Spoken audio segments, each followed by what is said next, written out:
baax a baax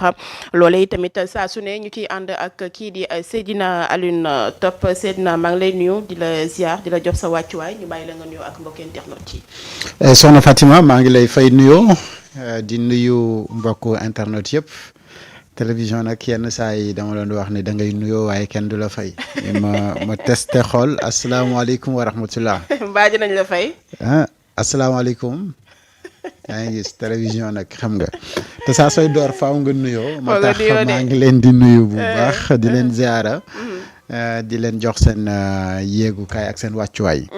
yenn saa yi gars yi jox la wàccuwaay te duñ la jox waruwaay loolu nag dafay xaw a doy waar. faa nga jox waruwaay. door a joxe wàccuwaay. di am mbégte comme chaque samedi. teew ci jotaay bi ñu tuddee les round-up de l'actualité xam ne dinañ defaat un tour. ci li nga xamante ni moom mooy actualité bi xew ci semaine bi yëpp comme on a l'habitude de le dire la semaine c'est plein d'infos et parfois information yi dem ba nga xamante ni dañuy jàpp ne lu yàgg la woon te fekk ne ndeysaan yàggul woon dara nañ ci dikkaat bu baax ndax semaine bi également Assemblée nationale marqué na àdduna yëpp et j'ai vu BBC agence française de la presse ak yeneen i organes yu bëri dal di jël li nga xamante ni moom moo xewoon assemblée nationale dal di koy dugal waaye comme à notre habitude on le fera également faaw ñu demaat VAR waaw fii borom VAR xam nañ ko ñun ñëpp te VAR yi bëri nañu jamono ji ci réew mi de waaw VAR yi bëri nañ trop fi mu toll nii moom VAR kenn rek ko moom waaw faaw it ñu yóbbu ko VAR moom tey yàlla baax na ay bu ngoog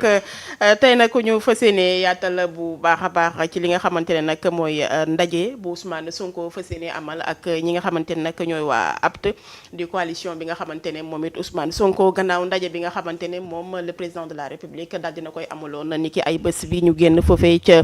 King Fahd Palace jëmoon ci coalition Diomaye président comme ni ko Wolof Njaay di waxee rek tontu du forox ndaxte moom it Ousmane Sonko tey jii ci ngoon dina amal ab ndaje ak yenn ci ay alliés yu bokk ci boobule coalition di Diomaye président daañu dellu soit bu Diomaye président wala APT voilà APT Diomaye président amatul léegi coalition président Diomaye moo am ñu bàyyi di wax Diomaye président tey wax coalition président Diomaye ayca mu nga ko am na solo waaye itam li ni mel Seydina Alioune dafa tombé ak 2 ans yi nga xamante ne mën nañu ne le président def na ko ci pouvoir bi daañu ci yaatal bu baax a baax parce que gis nañu aussi kii di soxna si tey mooy ñaata defe naa 2 ans yi lu ci manqué bareetul waaw mais matagul 2 ans à la kulli lu ci manqué bareetul waaw à la kulli le 24 mars la ñu ko faloon ca urne yi mu jël mu def passation de service le 2 avril donc jotagul pour ñu mën ko ci note ñu mën ko ci xayma waaw mais ci xayma da ngay gis ne daanaka dugg nañu si ñaareelu at bi maanaam ci weer wi la ñu ko faloon soxna Fatima wax nga ko une semaine juste la am sangam samedi la woon ñoom Diomaye coalition président Diomaye daje woon tey samedi coalition APT bi nga xamante ni moom mooy li Ousmane Sonko namoon ci coalition Diomaye président ñu tëggaat ko defaat réforme yi ba nga xamante ni dinañu ko mën a indi ci beneen anam boo nga xamante ni moom mooy gën a répondre aux attentes politiques de PASTEF ou même de la coalition Diomaye président mais dafa am tey rencontre bi neneen noo xamante ni noonu la war a tëddee parce que du rek rencontre une coalition mais dafa am na benn message bu Ousmane Sonko waxoon mooy que ni ñi nga xamante ni dañu fas yéene ànd ak ñun dañu ñëw ànd ak ñun pour coalition mais dañuy ñëw sayal seeni mouvement ak seeni parti suñu biir parti donc mu am benn entité rek boo nga xamante ni moom moo war a exister politiquement parlant muy PASTEF les patriotes te boo ñëwee ci mouvement boobu noonu da nga war a wala ci parti politique boobu da nga war a suivre les règles respecter également li nga xamante ni moom mooy règlement intérieur u parti boobu noonu et parti boobu après ñu gën ko restructurer après tout cela bu fekkee ne am na ñoo xamante ni ñëw nañu sayal seen i parti ak seen i mouvement ci biir coalition ci biir PASTEF ñu door a dak commencé li nga xamante ni moom mooy vente de cartes yi comme ni ko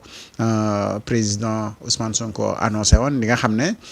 dans les jours à venir ñoom dinañu commencer seen activité yi nga xamante ni moom mooy vente de carte yi bu ñu demee ci vente de carte yi après cela ñu ngi jublu ci def seen congrès puis tabax seen li nga xamante ni moom mooy seen siège alors donc da ngay gis ne Pastef fi mu toll nii mu ngi ci benn dynamique politique bu intense bu nga xamante ni d'abord il faudra nga commencer par l'organisation c'est quoi il y a une coalition boo xamante ni moo ngi fii coalition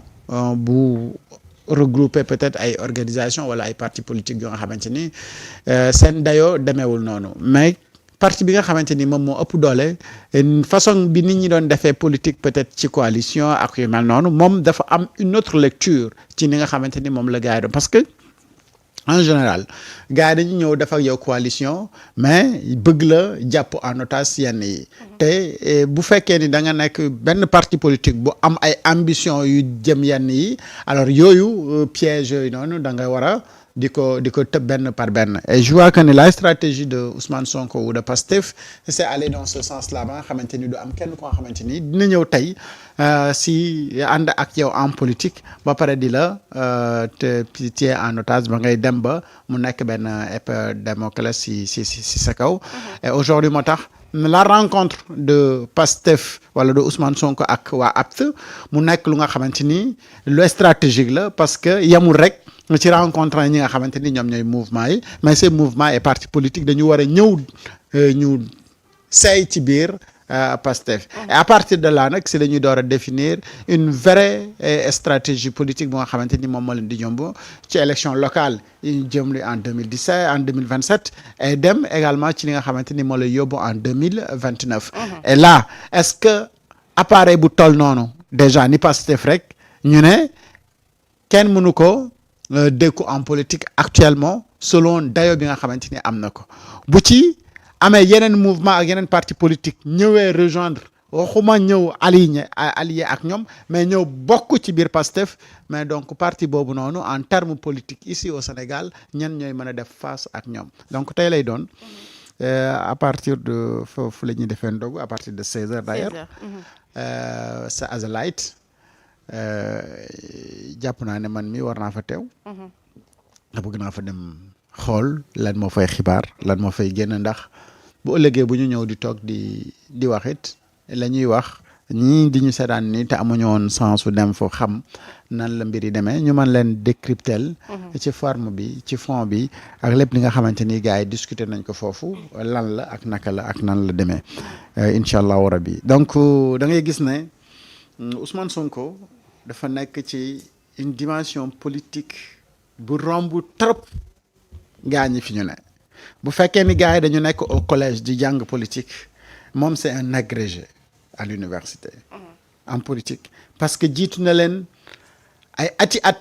avant ñoom ñuy xalaat li nga xamante ni moom moo xalaat amul woon benn parti buy xalaat ne di nga oser wax beneen parti politique ne ko bàyyil sa parti nga ñëw sayal ko sama biir parti ça n'a jamais existé y a que Ousmane Sonko qui a osé faire et bi mu ko waxee y a de ces mouvements et partis politiques yoo nga xamante ni taxaw nañu ne pare nañ ñun ñu sayal suñu parti ci loolu dinañu dimbale si ay anam yu bëri mooy que ni dinañu éliminer déjà yenn nombre de partis ak mouvements yi nga xamante ni dañu exister woon que de nom et defuñu benn activité et jël seen récépissé yooyu ak seen kayit yi nga xamante ni am nañ ko bokk ko def fonds de commerce ba saa suñuy tuddee li ñuy tuddee alternance te alternance boobu yàgg naa ko théoriser fii ne Ousmane Sonko dafa lànk bakkandaar ne troisième alternance amul au Sénégal li nga xamante ni moom moo mujjee am Sénégal c'est une révolution et récemment bi mu génne ne moom il est le gardien de la révolution ça a montré tout à fait que ni philosophie boobu rek la am mooy que ni y avait pas une alternance mais il y avait une révolution effectivement une révolution parce que les gens se sont révoltés pour renverser régime mu Macky Sall et aujourd'hui loolu moom moo ñu jox li nga xamante ni moom moo am et pour ne pas dire sama xarit ba la ma doon wax ne ma malheureusement il y a une révolution mais c'est une prolongation de mandat de Macky Sall moom mu tuddee woon ko sax le troisième mandat de Macky Sall parce que da ngay gis ne lii am en termes d'acte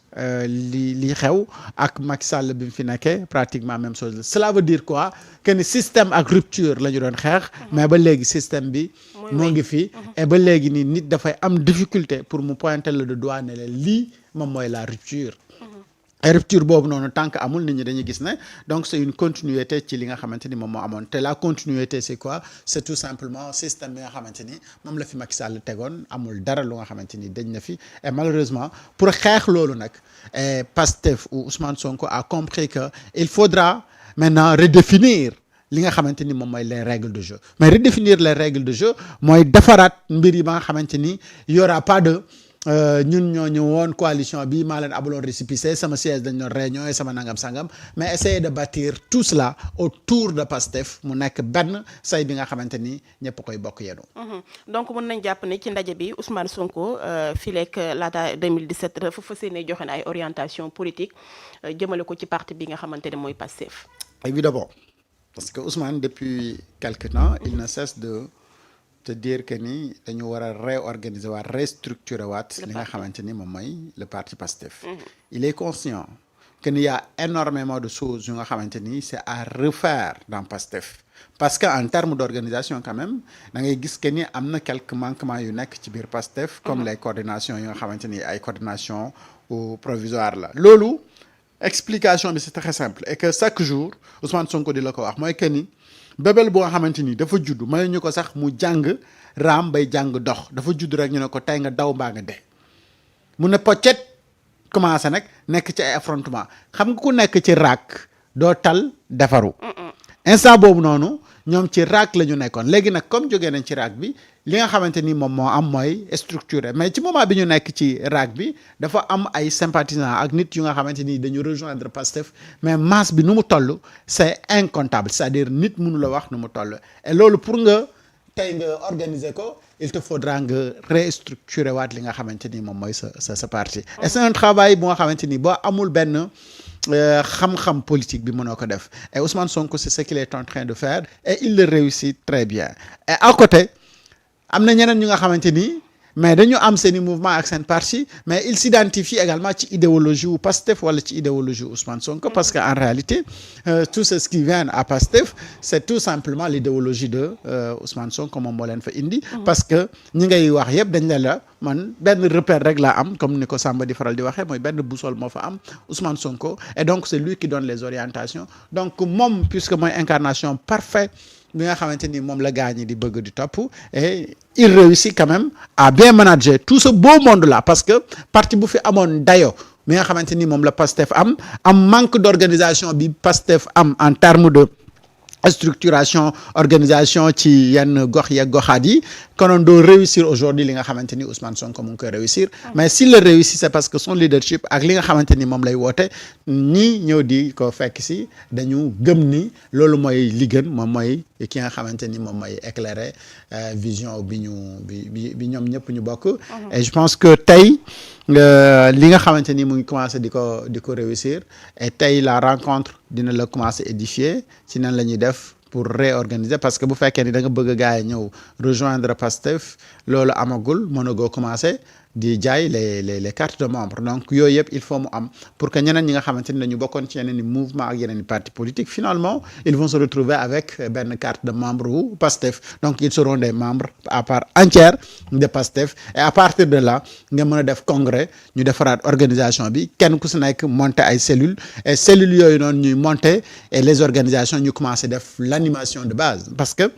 en politique il faut ngay animer la base bu fekkee ni animer woo base bi mooy que ni sa existence politique dafay commencer di disparaître et en politique da nga war a am une existence en permanence mooy que ni il faudra des débats il faudra des activités chaque week-end donc chaque cellule war a def ay activités dans chaque département donc chaque instant mouvement bi wala les mouvements yi nekk ci biir parti bi dañu war di yëngatu j'ai bien aimé l'exemple de l'autre jour sa invité bi bu mu wax mooy que ni bu fekkee ni da ngay misaal un parti politique da ngay jàpp ne c'est une voiture alors une voiture bu nga xamante ni dafa jëm en long chemin mais il lui faut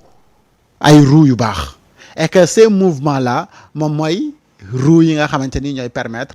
voiture bi mu rouler et roues yooyu benn boo ci deqati wala benn bu ci doxul rek donc dafay feeñ ci parti bi donc ces sections ces commissions ces cellules et tout cela dañu jàpp ne yooyu ñooy roues yi tax la voiture le véhicule mën a rouler correctement et yooyu nag benn bu si nekk dafa war a nekk correct su correctul rek dafa am nu nga xamante ni da nga koy sentir ci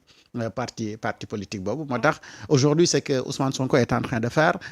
c'est extraordinaire disons en termes politiques parce que mooy li nga xamante ni mooy yóbbu son parti Pastef ci fi nga xamante ni moom lañ jëm mooy rafler toutes les communes wala 90% parce que 100% en politique aujourd'hui au Sénégal serait très difficile nit am ko mais nga am au moins 90% des communes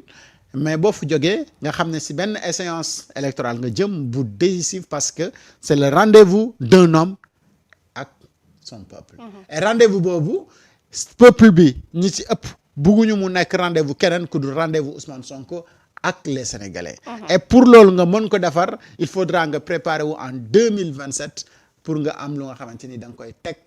en termes de résultats ak sa parti en 2027 pour se préparer en 2029 mais yeneen yi nga xamante ni ñoo nekk ci suuf yooyu c'est à un autre niveau ñi nga xamante ni ñoom ñoo ko war a gérer ils vont travailler sur ça mais là il faudra une organisation dans le parti pour que kenn ku si nekk rôle bi nga war a jouer pour ñu yegg en 2029 nga mën ko jouer comme ça se doit mais bu dul loolu ce serait très difficile de communiquer ak les militants parce que boo xoolee la stratégie bi nga xamante ni moom la Ousmane Sonko doon def pour waxtaan ak les patriotes c'était à travers ces lives ces vidéos parce qu'il y avait pas une bonne structuration ci biir parti bi ba nga xamante ni dina permettre mu ne telle chose nii la donc la communication descendante boobu noonu muy doon waral di am daawuloon am mais benn communication unilatérale presque wala direct rek moom moo amoon mooy Ousmane Sonko qui communiquait directement avec tout le monde et à travers donc ces lives ak ces vidéos yi nga xamante ni moom lay def pour joxe benn message et que ce message là soit respecté ku ko mën def nag à travers des lives si tu organises ton parti boobu mën na am benn objectif durable et objectif durable boobu noonu mooy faire des années et des années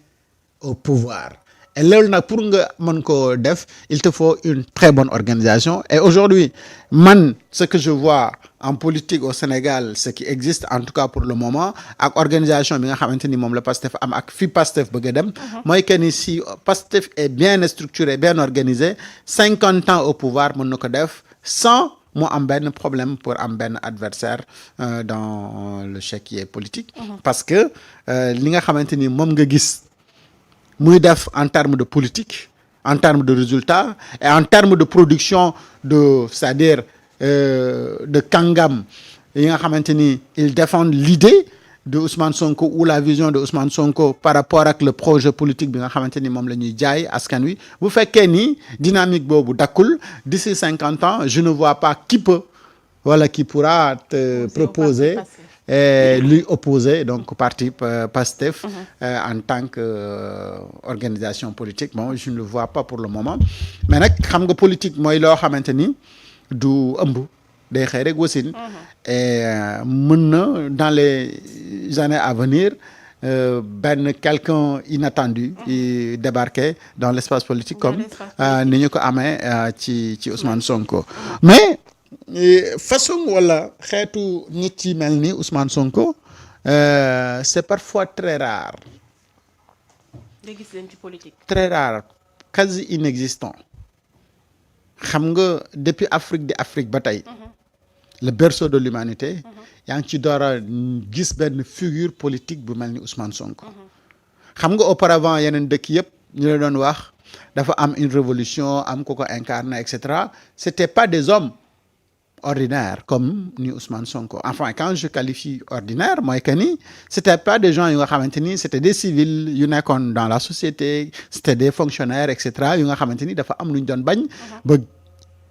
dem ci à partir de seen position boobu incarner une révolution moo xamante ni ñoom ñoo ko guidé si seen gis-gis ba tey di wuyoo le gardien de la révolution c'était des gens yu nga xamante ni c'était des militaires ou des gens yu nga xamante ni dañ doon fréquenter ay nit yuy exercer pouvoir ñu gis ne ñii ni ñuy exercer pouvoir bi c'est pas bon parce que dañu si dem ba ñu mujjee ëppal ñooñu dem foqati pouvoir bi pour au moins ñu am lu nga xamante ni dañ ko defaraat pour la société mais Ousmane Sonko jegewul woon ñi nga xamante ni ñoo nekkoon di exercer pouvoir bi mais dans l'administration bi mu nekkoon il a compris que il y a beaucoup de choses qui se passent aujourd'hui au Sénégal tey bu Sénégal demee ba bokk ci dëkk yi nga xamante ni ñoom ñoo gën a ndóol tey mu am lépp li nga xamante ni dëkk bu ci am benn rek daal di ngay développer ça veut dire que donc il y a benn manque de volonté pour ñi ñu jiite pour ñu avancer et que moom mu génn pour incarner donc cette révolution gis nga fi mu jaar yëpp. amuñu temps pour ñëw ci radiation bi def plus fort reste dem à l'Assemblée nationale di dénoncer manquement yi contrat yi nébuleuses yi et cetera et dem ba nga xamante ni les articles yi nekk ci constitution bi ak yeneen yi ak des débats yu houleux yu nga xamante ni parfois da ko doon am ci ay nit yu nekkoon ci société civile bi wala entre autres di ko décortiquer pour wane sa vision ak ni nga xamante ni noonu la gisee gis ne Sénégal dañu ko war a soppi et dem ba nga xamante ni gis na ne les contrats li Sénégal signé c'était des contrats trop mal négociés et ces contrats il avait promis que ni bu yegsee moom au pouvoir il allait régler donc ces questions des contrats mal négociés et aujourd'hui yaa ngi gis fi nga xamante ni fa la toll ak ces contrats yi nga xamante ni c'est très mal négocié et voilà et que tey donc bu nekkee en politique et que mu war a rencontrer cette coalition bi nga xamante ni moom la wax ne moom loolu moo nekkoon gis-gisam mooy que ni il faudra ñu defaraat